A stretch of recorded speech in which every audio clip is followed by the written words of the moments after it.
বাংলাদেশের ইতিহাসে, রাজনীতির ইতিহাসে আজকের দিন এক ঐতিহাসিক দিন। কেন ঐতিহাসিক দিন? মুসলিম উম্মার নেতৃত্বদানকারী দেশপ্রেমিক সকল ইসলামী দল, ব্যক্তিত্ব, স্কলারদের মধ্যে ভিন্নমত থাকা সত্ত্বেও আজকে একটি ঐতিহাসিক ঐক্যের যে পরিবেশ এবং সম্ভাবনা দেখা দিয়েছে, সৈয়দ মোহাম্মদ রেজাউল করিমের আহ্বানে আজকের ঐতিহাসিক মঞ্চে যারা বসে আছেন তারাই হচ্ছে এই ঐক্যের মহাকাণ্ডারী। অন্তর্বর্তীকালীন সরকারের প্রধান প্রফেসর ডক্টর মোহাম্মদ ইউনূস, আপনাকে বলতে চাই, আপনিও ন্যাশনাল কনসেনসাস কমিশন যেটা হয়েছে তারও আপনি চেয়ারম্যান, তার কো চেয়ারম্যান করা হয়েছে প্রফেসর ডক্টর আলী রিয়াজকে।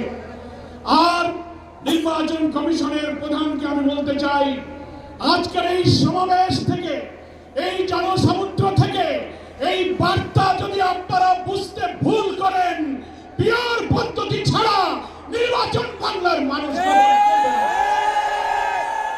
আমি প্রধান উপদেষ্টা নির্বাচন কমিশনার সকলকে বলবো, আপনি জাতির উদ্দেশ্যে নিরপেক্ষ থাকার অঙ্গীকার করেছেন। আপনার অঙ্গীকারের প্রতি আপনি সাবধান থাকবেন। আপনার কোন কোন ভূমিকায় জাতির মধ্যে কিন্তু সংশয় তৈরি হয়েছে। পরিষ্কার বলতে চাই, আপনি সোজা থাকবেন। আমরা আমাদের জন্য কোন দলের জন্য আমরা পক্ষপাতিত্ব চাই না।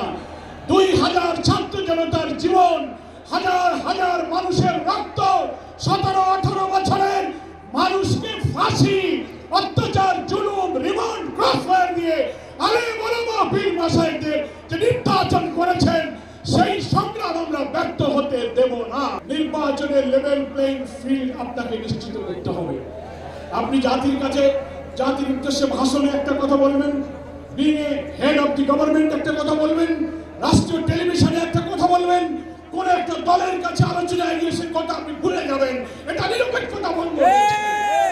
আপনাকে বলতে যে আপনি সোজা থাকুন। রাজনৈতিক সংলাপে আপনি দোষ করেননি, বৈঠক করার অধিকার সবার আছে, কিন্তু আপনি এক জায়গায় কথা বলে মত পরিবর্তন করবেন কেন? আপনাকে জাতির সামনে আসতে হবে, সকল দলের সাথে বসে আপনি বলবেন যে ভাই আমাদের এই অসুবিধা, আসুন আমরা সবাই মিলে এটাই করি, আমরা রাজি আছি। কিন্তু আপনার এই ভূমিকায় প্রশ্ন তৈরি হয়েছে, আগামী 8-10 মাস পরে যদি নির্বাচন হয় আপনি সোজা থাকবেন কিনা? আপনাকে এই 8 মাসে নিরপেক্ষতার প্রমাণ আপনাকে দিতে হবে। আপনাকে নির্বাচনের আগে যে শর্ত, মানবতা বিরোধী গণহত্যাকারীদের বিচার অবশ্যই দ্রুত দৃশ্যমান করতে হবে। দিল্লিতে বসে দিল্লির দাবিদার শেখ হাসিনা এই বাংলাদেশকে আবার উস্কানি দিয়ে ভারতের সেবাদাসে পরিণত করার ষড়যন্ত্র করছে। অবিলম্বে নির্বাচনের আগে এই বিচার আমরা দৃশ্যমান দেখতে চাই। সংস্কারের ব্যাপারে অনেকে দ্বিধা দিচ্ছেন, বলে ইলেকশন আর সংস্কার একসাথে হবে, ক্ষমতায় গিয়ে করব। কিভাবে বুঝলেন কে ক্ষমতায় যাবে?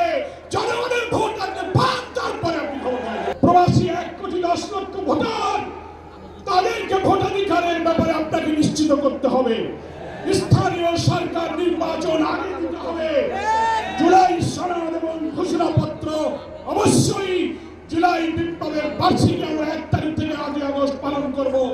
এর মধ্যেই জুলাই সনদ এবং জুলাই ঘোষণাপত্র আপনাকে বাস্তবায়ন করতে হবে। কালার এক্সপার্ট, জর্জ স্যাপ এবং মাইল্ড অন হ্যান্ডস টেকনোলজি সমৃদ্ধ অরিক্স ক্রিস্টাল ওয়াশ আপনার লন্ড্রি এক্সপার্ট।